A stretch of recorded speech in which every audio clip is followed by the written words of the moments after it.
Vidéosurveillance, de quoi parle-t-on? La vidéosurveillance connaît une très forte croissance depuis plusieurs années et voit se multiplier offres concurrentielles et innovations. Elle répond à 3 grands besoins en entreprise: dissuader, protéger, élucider. La vidéosurveillance ou vidéoprotection, le premier terme s'applique aux sites privés, non ouverts au public, et le second aux caméras qui visionnent la voie publique ou des espaces ouverts au public, permet d'assurer la sûreté d'un site par la visualisation de zones observées, en direct ou en différé. Le plus souvent, et si on schématise, un système de vidéosurveillance est constitué de scènes à filmer, plus ou moins statiques, de caméras, qui sont des terminaux capteurs d'images reliés en réseau à un enregistreur, NVR, qui contient le logiciel pour un certain nombre de caméras et les disques durs pour l'enregistrement. Le signal vidéo est exploité sur un terminal d'exploitation qui prend la forme d'un écran, plus ou moins grand. Dans certains cas, il y aura un opérateur en temps réel derrière l'écran. Le signal vidéo peut aussi être redirigé vers la police ou la gendarmerie et le système interconnecté ou non vers un télésurveilleur déporté. Il peut aussi être renvoyé localement vers un mobile de l'exploitant pour la levée de doute. Facultative, sauf pour certains sites très sensibles, la vidéosurveillance vient renforcer les mesures organisationnelles, les protections physiques, le contrôle d'accès et la détection d'intrusions mises en place pour protéger le site. La vidéosurveillance n'empêche pas l'acte malveillant, mais elle supprime l'impunité totale et peut ainsi dissuader les moins résolus. Elle fournit une levée de doute visuelle aux autres technologies et un deuxième niveau de sûreté en cas de défaillance du contrôle d'accès par exemple, ou d'absence de détection d'intrusion issue de secours des armées. Souligne Marc Pichot, fondateur de Just Do IP, organisme de formation et de conseil spécialisé dans la vidéosurveillance sur IP et les architectures réseau. La vidéo fournit aussi désormais des outils analytiques, comme le comptage, dont on parle beaucoup en plein contexte de Covid. La vidéosurveillance peut ainsi répondre à 3 grands besoins en entreprise. Dissuader. Une caméra pourra avoir un rôle dissuasif et empêcher qu'un acte ne se produise par sa simple présence. La vidéosurveillance est de plus en plus utilisée pour calmer l'agressivité, les incivilités, diminuer les petits vols, la démarque inconnue, les petites dégradations.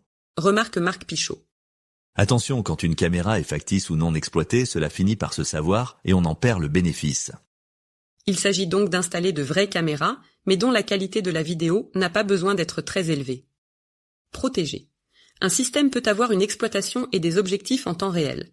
Si la vidéo est reliée à un opérateur en direct sur le site ou à distance, il pourra être possible d'intervenir en flagrant délit, d'empêcher ou limiter le délit. Ou encore de vérifier si une alarme intrusion ou incendie est bien réelle ou constitue un intempestif. On considère qu'on a 15 secondes à 15 minutes pour intervenir, après c'est trop tard. Explique le fondateur de Just Do IP. La performance d'un système est déterminée par les délais d'intervention, pré-alarme, délai de détection, délai de réaction et contre-mesure, délai d'intervention. Si ces délais sont trop importants, il faudra ajouter des technologies permettant de ralentir, voire dissuader la progression de l'individu. On peut par exemple, en extérieur, ajouter à une caméra un haut-parleur, type sirène, équipé d'un stroboscope permettant d'aveugler le malveillant. Élucider. Quand on n'a pas l'organisation pour exploiter en temps réel, on utilise les enregistrements vidéo pour élucider a posteriori un problème, retrouver la source de l'écart de stock ou de la dégradation. On enregistre, mais il n'y aura personne devant l'écran à l'instant T. Lorsque j'aurai constaté un écart d'inventaire, un vol, je vais faire a posteriori une recherche dans mon système. L'efficacité du système est tributaire du logiciel vidéo et de la durée maximale d'enregistrement.